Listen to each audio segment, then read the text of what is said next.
cria um partido revolucionário e que o partido é revolucionário antes de participar e vencer uma revolução, veja, é mais uma manifestação de um desejo da gente do que algo real, né? Um partido revolucionário é aquele partido que participou de uma revolução, de preferência aquele partido que venceu, que tomou poder através de uma revolução, né?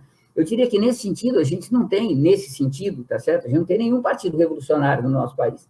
Nosso país nunca teve uma experiência revolucionária para valer, né? E também por essa razão, os revolucionários nunca tomaram o poder através de uma revolução.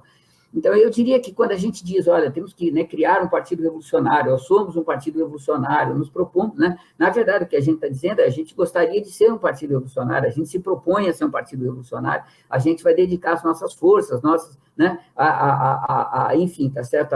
Né, a criar as condições, a favorecer o aparecimento das condições necessárias a surgir um partido revolucionário, uma revolução, etc, etc. Mas, né, partido revolucionário mesmo é aquele, tá certo, que participou da revolução, que fez a revolução, que fez parte da revolução. Então, esse eu acho que é o primeiro problema, né?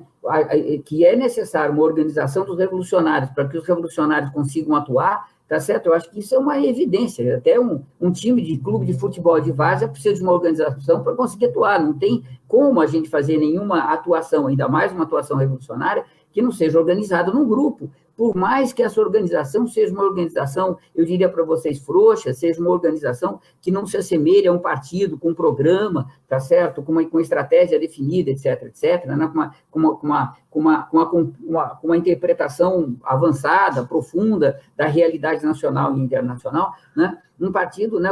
É impossível os revolucionários participarem da luta, etc, etc, se não for através de uma organização. Eu, pessoalmente, acho que a organização que é necessária é aquela organização que é necessária para as lutas que a gente está travando. Eu, hoje, tá certo, olhando para o nosso país, a situação que a gente está, etc., me parece que se os revolucionários não se organizarem para cumprirem as tarefas, que eu diria, da luta política e ideológica mais geral, contra o conservadorismo, em defesa da revolução proletária, da superação do capitalismo pelo comunismo, etc., e, por outro lado, né, também não se organizarem para apoiar as organizações autônomas, independentes, que estão surgindo da classe operária, do movimento popular, etc., se a gente não se organizar para isso, a gente não vai dar conta das tarefas históricas que a gente tem à mão.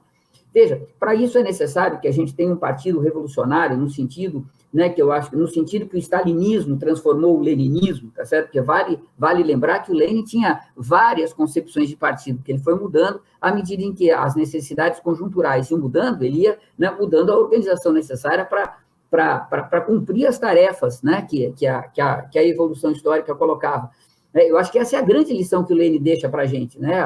A organização necessária, a forma de se organizar o partido e a organização que compõe o partido tem que atender às necessidades que são sempre em transformação.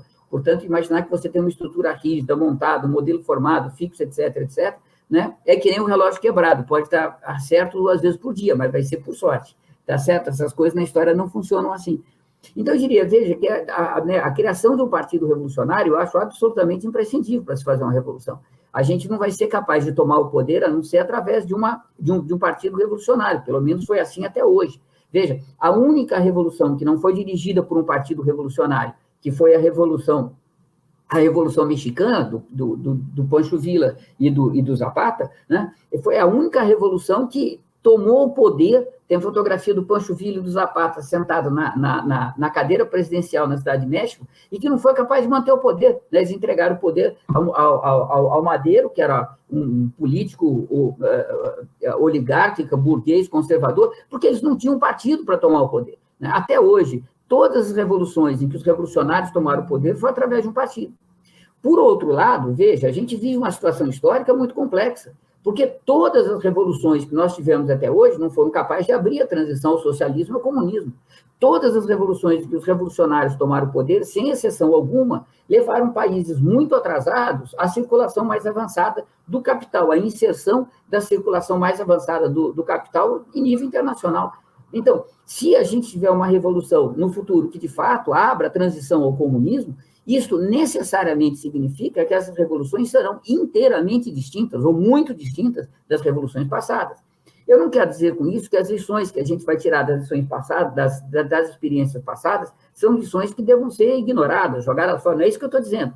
Mas imaginar que as revoluções que foram derrotadas é o modelo, é a forma que as revoluções futuras, se forem vitoriosas, vão ter que seguir, é uma ilusão, tá certo?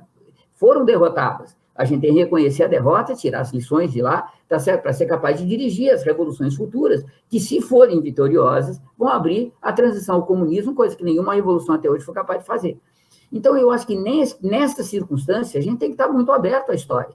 Porque se até agora, em todas as revoluções que os revolucionários tomaram o poder, foi através de um partido político, pode ser que não seja assim no futuro. Eu acredito que não será. Tá certo? Porque você não tem como fazer a destruição do velho, ainda uma luta política, tá certo? Portanto, ainda com um nível de alienação muito grande, com uma participação maciça, né, da população, mas ainda assim, a maioria da população embaixo da cama, esperando para aonde que a vitória vai, qual vai ser o lado vitorioso, portanto, ainda uma tarefa que não envolve a humanidade como um todo. Veja, isto tudo faz com que a gente tenha que estar aberto à história. Então, no meu ponto de vista, eu acho que um partido imprescindível, a gente tem que se organizar para dar conta das tarefas, mas a gente tem que ter clareza que as tarefas hoje são muito diferentes das tarefas passadas, que os modelos das revoluções passadas, os processos revolucionários passados, muito importantes, com muitas lições para a gente tirar, são também processos que foram derrotados, portanto, não são modelos para o futuro, e eu acho que a gente tem que pensar a organização dos revolucionários levando tudo isso em consideração, o que é algo extremamente complexo, porque a gente vive um momento histórico profundamente contra-revolucionário. Né? A gente não tem uma grande revolução para valer desde que terminou a Revolução Chinesa, em 49. Então, isso coloca para a gente problemas gravíssimos, porque o mundo burguês está sendo destruído, mas o novo, tá certo, ainda não tá se anunciando. E isso é muito difícil de você imaginar ou você projetar, tá certo, qual vai ser a organização dos revolucionários para o futuro. Então, acho que a gente tem que aprender com a história. Né? E eu acho, hoje, olhando para as nossas tarefas, se a gente não se organizar, inclusive com nível de clandestinidade, a gente não vai ser capaz de dar conta das tarefas que a gente tem que cumprir nos próximos 2 ou 3 anos, para não falar daí para frente.